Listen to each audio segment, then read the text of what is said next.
पक्ष ने महिला आरक्षण बिल गिरा दिया। सारा गोदी मीडिया चिल्ला चिल्ला के, चीख चीख के वही बात कह रहा है जो मोदी जी कहते हैं, जो भारतीय जनता पार्टी के लोग कहते हैं। मैं तो कह रहा हूं इन चैनलों को अपना नाम बदल के बीजेपी के नाम से रख देना चाहिए। बीजेपी का मीडिया प्रकोष्ठ बन के लोग काम कर रहे हैं। एक झूठी और भ्रामक खबर कि महिला आरक्षण बिल विपक्ष ने गिरा दिया, यह चलाया जा रहा है। और कल से मैं देख रहा हूं पूरी की पूरी भारतीय जनता पार्टी महिला हितैषी बन गई है। वो पार्टी जिसकी मातृ संस्था आरएसएस ने 100 वर्षों में एक भी महिला प्रमुख नहीं बनाया आरएसएस का। वो पार्टी जिसकी मातृ संस्था आरएसएस में महिलाओं का प्रवेश वर्जित है। वो भारतीय जनता पार्टी और जनसंघ जिसका आज तक कोई भी अध्यक्ष महिला नहीं हुआ। वो पार्टी, वो बीजेपी जो मणिपुर पे खामोश रहती है, हाथरस पे खामोश रहती है, अंकिता भंडारी के मामले में खामोश रहती है, जो बलात्कारियों को संरक्षण देने का काम करती है, वो कल से महिला हितैषी बन गई है। और मैं देख रहा हूं कि पूरी की पूरी गोदी मीडिया उनके पक्ष में खड़ी है। पहली चीज तो मैं देश के लोगों को स्पष्ट तौर पे कहना चाहता हूं कि महिला आरक्षण बिल 2023 में जो पास हुआ था वो देश भर में लागू हो चुका है। यह उसका नोटिफिकेशन है। 16 अप्रैल 2026 को 3 साल के बाद, याद रखिएगा 3 साल के बाद इस बिल को नोटिफाई किया मोदी जी ने। 16 अप्रैल 2026 को, आज 18 है, कल 17 थी, उसके पहले 16। ये देखिए आप, तो ये कौन सा बिल नोटिफाई हुआ है?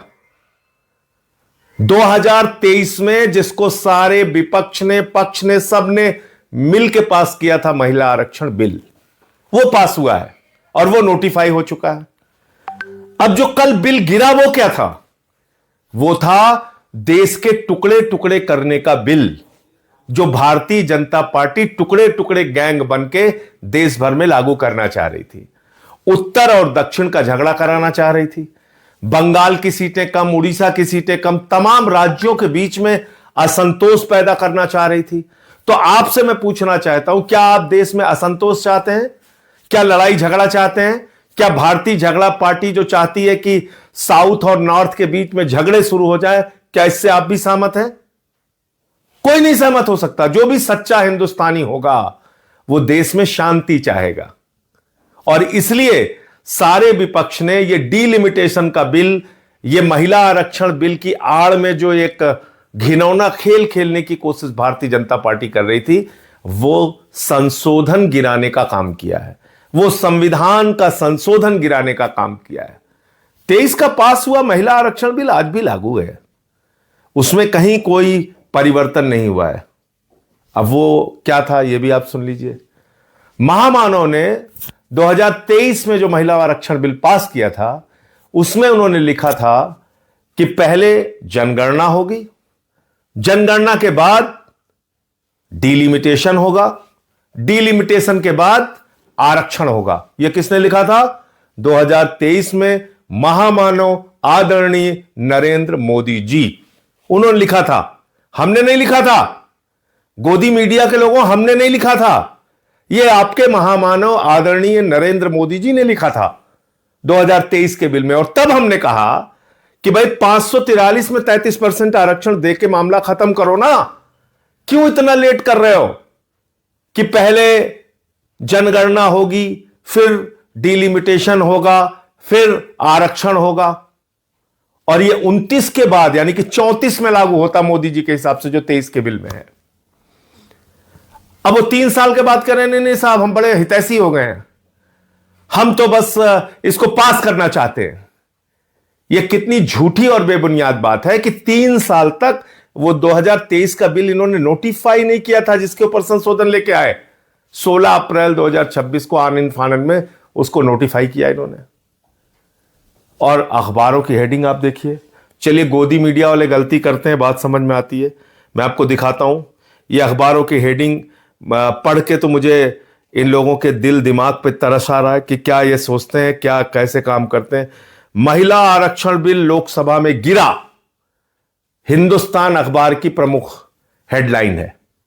अब आप देखिए, महिला आरक्षण पर विपक्ष का अड़ंगा, दैनिक जागरण अखबार की हेडलाइन है।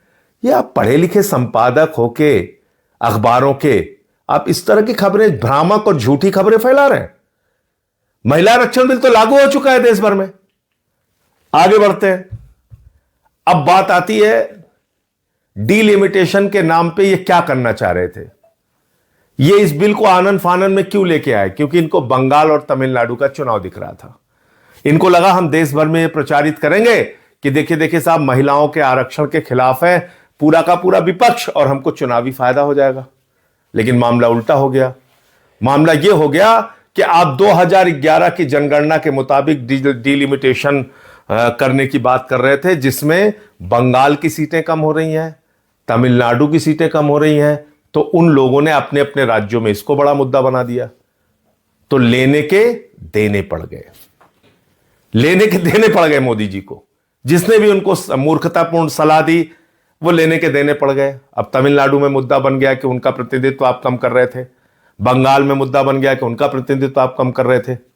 तो इसका भारी नुकसान बंगाल और तमिलनाडु के चुनाव में आपको उठाना पड़ेगा। दूसरी बात, कितना घिनौना खेल खेलती है बीजेपी।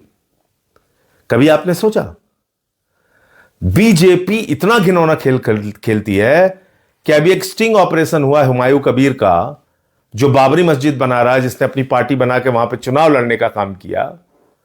उस हुमायूं कबीर ने कहा कि हमको बीजेपी ने 1000 करोड़ रुपए चुनाव लड़ने के लिए दिए हैं, 1000 करोड़ रुपए। और हुमायूं कबीर बाबरी मस्जिद बनवा रहा है वहां पे। इसका मतलब बीजेपी के पैसे से बाबरी मस्जिद बन रहा है वहां पे।